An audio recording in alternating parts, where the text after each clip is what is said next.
Hello guys, welcome back to NFT Inspo. For today's video, here going to show you how to fix Keurig error code 1R. So if you're interested, let's start our tutorial.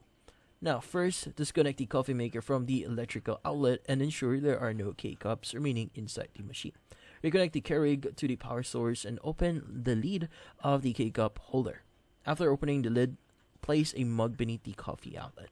Proceed by closing the lid securely.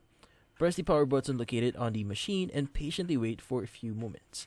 Now, if you notice the machine initiating the water dispensing process, it indicates that the 1R error code should vanish.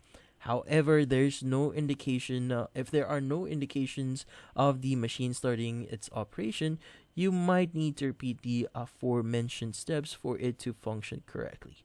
Now, once you've completed the steps, your Keurig should be back in working condition. Now, if the issue persists despite following the steps or instructions, it is advised to reach out to Keurig support for further assistance. And that's about it.